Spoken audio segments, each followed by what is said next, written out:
Melanie Traylor, and we are back with the A Dresden Quilt Along. This is our final post on this quilt along. We've been doing this since the beginning of November, and here it is, end of January. So first of all, thank you so much for participating in this quilt along. I've had so much fun quilting along with you, and I hope you have too. We are on chapter 7, and if this is the first time you've heard of this quilt along, and here it is over, these videos are going to live here forever, so just, go back and watch them, at will. So chapter 7 is about sewing all our blocks together for a finished quilt top.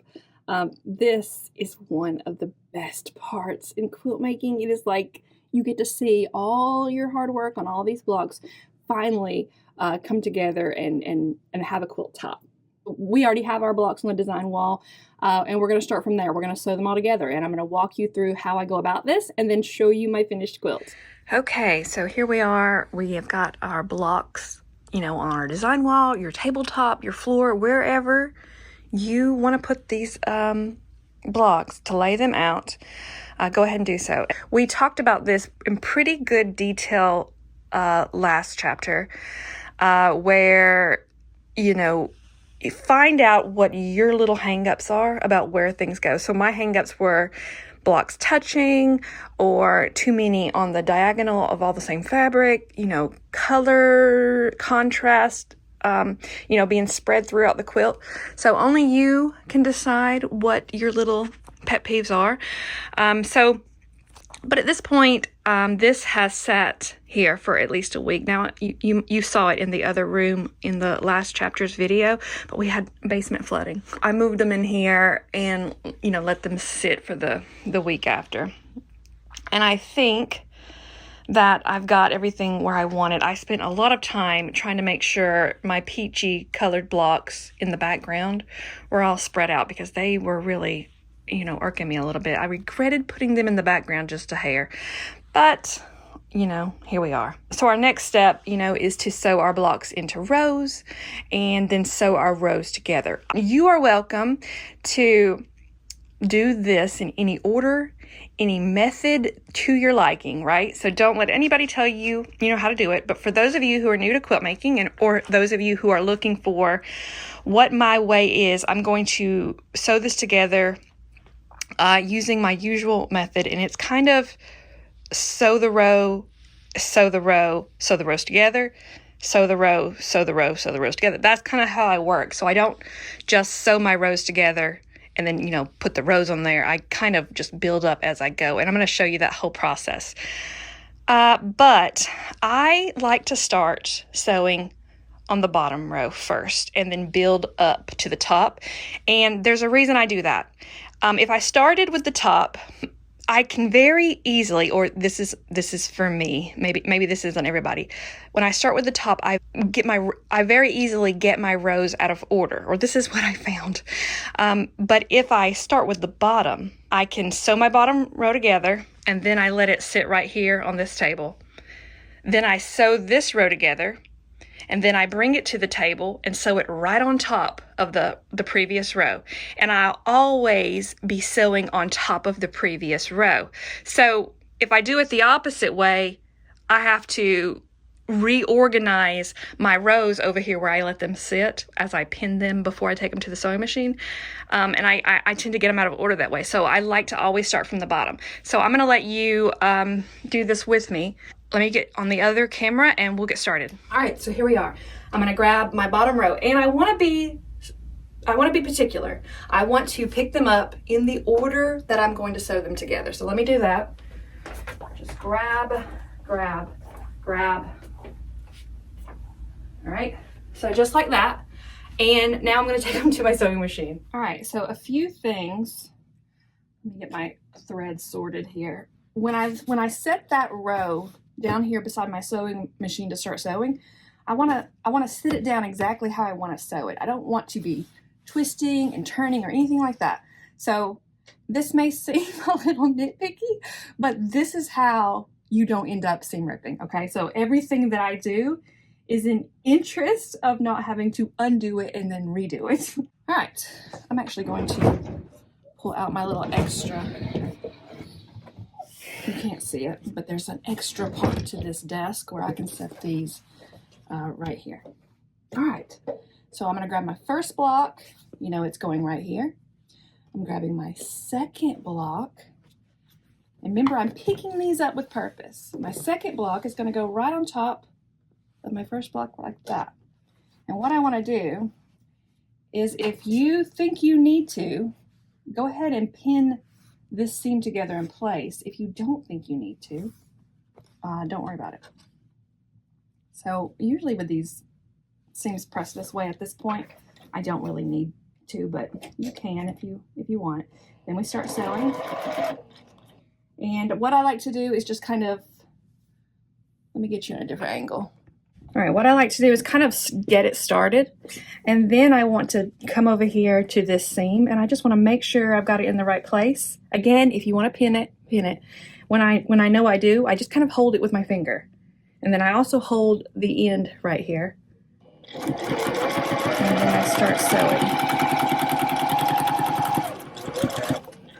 And if all of your blocks are the same size, and you've already been super cautious, you usually can get away without pinning that. But again, if you want to be, if you want to pin it, pin it. Right, there's 2 blocks, and then here's my 3rd block, and then my 4th block, I'm putting it, you know, right on top. And same thing, I'm gonna get that seam right where I think it needs to go, start sewing, and then double check and make sure it is right where it needs to be. I'm holding this end again, keeping my finger pressed where the seam is so I can get away without pinning it. Right. And then make sure you're using your, you know, 1/4" seam allowance. All right, so over here, let me show you. Over here, I've still got 1 block left, but he doesn't have a pair, so we're just gonna leave him right here. And then I will clip the thread between these. Open, remember this one is 3 and 4, this one is 1 and 2. So I'm gonna open 1 and 2 up, open 3 and 4 up, and it's gonna go right on top of 1 and 2. All right, same thing. Start sewing, and then see if I got my seam in the right place. All that starch, all that being cautious before is going to pay off right here, because these seams, they're matching up so perfectly where I don't even need to pin them.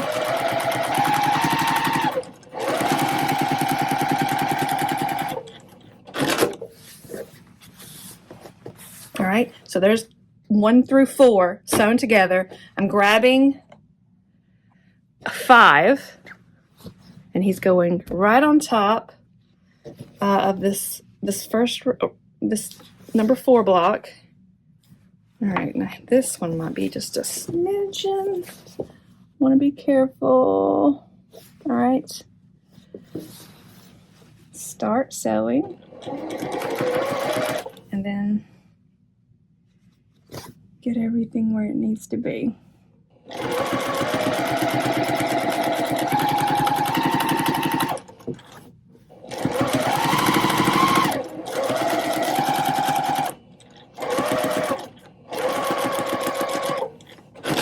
All right, so that is first row sewn together. Let's go press it.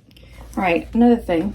When I pick this up from my sewing machine, I'm holding my very last block in each row. So don't pick it up willy-nilly.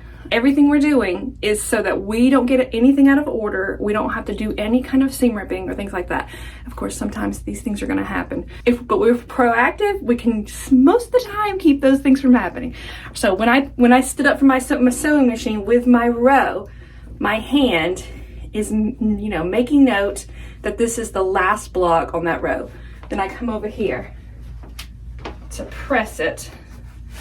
I like to press mine this way, not this way, because I don't like sliding them like that. So always this way for me. And we want to press these seams where they are alternating directions per row. So I need to kind of keep up with that mentally, right? So the way I always keep up with this mentally is that my odd number rows, like 1, 3, 5, those number rows, I'm always pressing in front of me. And then on my even number rows, I'm always pressing towards me. So this is row 1. I'm gonna push this seam so that it goes that way. Grab my iron and press. Uh-oh. Kind of be cautious about those Dresden plate points. You wouldn't want to get them bent over. And then again, I'm taking those seams that need pressing and I'm just turning them to go away from me. And this is going to make sure that we can pin our rows in place when we start sewing the completed rows together. I like being this super cautious. If this sounds super cautious to you, I don't like for things to get frustrating, or I don't want to dislike doing something. And having to undo something and redo it, that always kind of just takes some of the joy away. I know, it happens for all of us, but if we can avoid it, we want to avoid it. All right, so that is all. And then again, when I pick this row up, I'm making note of my last block in the row. I come over here and last block hangs off my table. First block is right here on my left, and first row done. All right, so we're gonna grab second row. All right, I'm not gonna let you watch me sew these, but I'm gonna sew these and I will show you how to press. All right, so I have the next row. I'm gonna do the same thing, put it like this. This is the last block in the row. And this time I'm pressing seams towards me. So we're just doing the seams, between the blocks we sewn together. Just press those. Can't believe that we have worked through this quilt along. It feels like it was really quickly, even though we started like November 1 or something like that. The time has just gone so fast. All right. And this was a fun quilt along. Everybody was so social and I loved it. All right. All right, got my next row done. We're gonna go to the other side of my table here, right? And then I'm taking this row, and you see how I don't have to move anything because I'm starting at the bottom. I take this row and it just gets flipped down right on top of the bottom row. I'm gonna change my camera viewpoint so you can see me pin these seams. All right, so here's that row that I just did this number on, okay? And then we're gonna get all these pins. We are gonna get them nested, and right off the bat, I found something wrong. But before I go into that, the seams that we just pressed between each of the blocks, let's go ahead and get that one nested right here. We talked about nesting. You just kind of put them together, and you can, between your finger and your thumb, you can feel them just lock into place, all nice and neat. And we're gonna put a pin right there in them. Right, and now I've got this seam, and you can see my problem is that one of them's going this way, one of them's going that way. I must have got out of order at some point. So it's not the end of the world, but I am wanting these to nest. So I'm just gonna do this. Okay, and then this will press out, I promise you. And you're not gonna know it happened. I'd rather have a little bit of bulk in my quilt than having a seam off. You decide your own preference. This may not be for you. You may be like, nah, I'm good. Okay, so if that can be good, that'd be fine. But for me, I like them nesting because I feel like it makes my points sharper. All right, so I will press this really, really hard, and it'll be fine. All right, and then we're gonna pin this end together, and then we're gonna work our way down the line, nesting these together.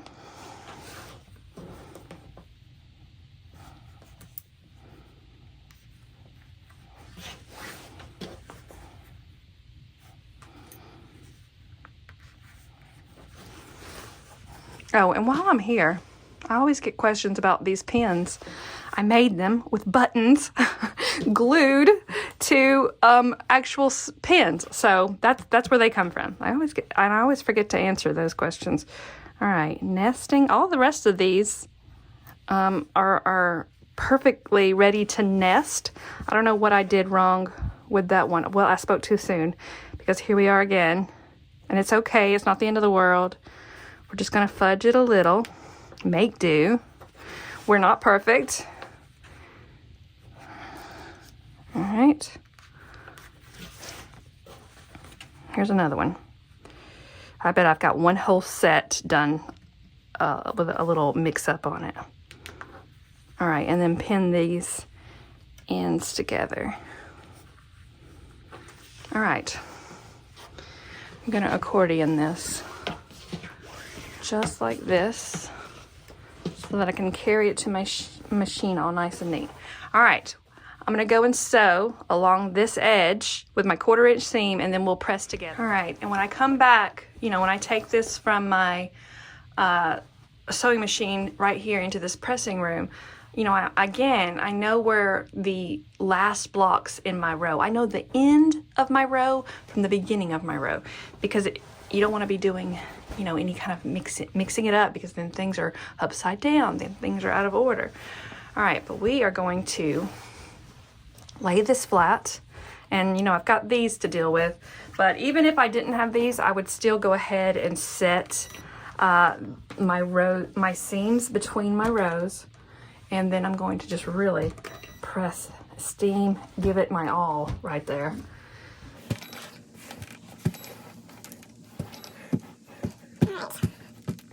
And then I'm pulling this row down and then pressing the rest of it.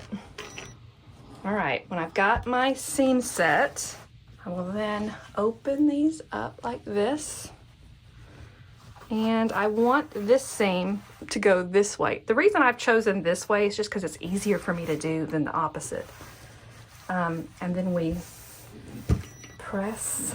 And let me say this, don't push it out of the way with the iron. Push it away with your hand.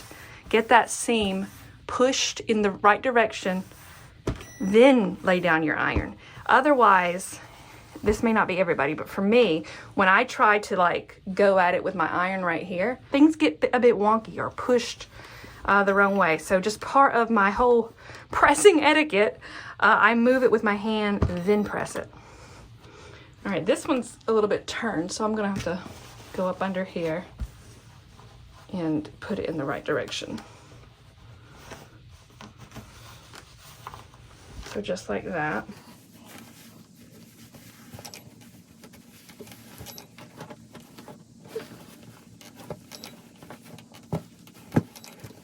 All right, if you are looking at me and you're like, I just want to be done, that's fine. You don't have to follow all these rules. These are definitely not for everybody, but if you are somebody who likes things just so and has to deal with that kind of personality in yourself, this is what I do to make everything just so. All right. Sometimes it's exhausting, but when it comes to quilt making, I really like things just the way I like them.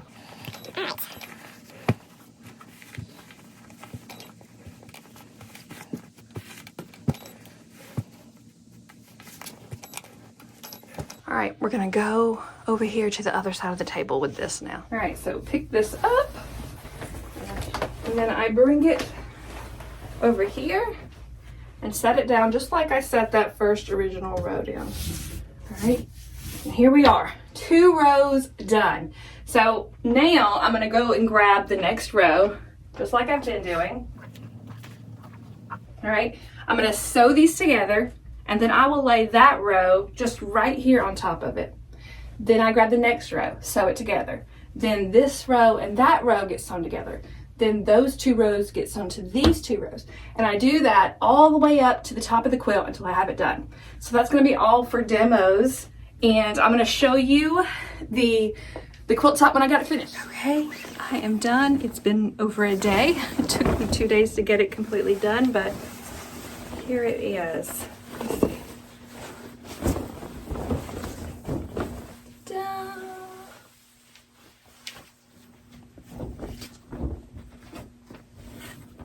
We're done. Oh, I've had such a good time quilting with you. I really hope you have too. Please post your progress on Instagram using the hashtag A Dresden, QAL. I really want to see your finished quilt tops. I am going to be doing a class on how to quilt these quilts. That is going to probably take me about a month to get ready, but it is coming. If you stay subscribed to my email list, you will get a notification about this class. And what I'm planning for this class is to walk you through quilting it, like beginning to end quilting. I think I will try to keep it simple since this is a beginner pattern, but I want to show you, how to get on and off the Dresdens, some different ways you could think of to quilt them, all that stuff. So if you're interested in that, just, hang tight, it's coming. So in the meantime, if you have any specific questions about free motion quilting, a Dresden quilt, go ahead and send me a list of those. Leave them in the comments, or send them by email, however you want to send them to me. That would give me a good jumping off point.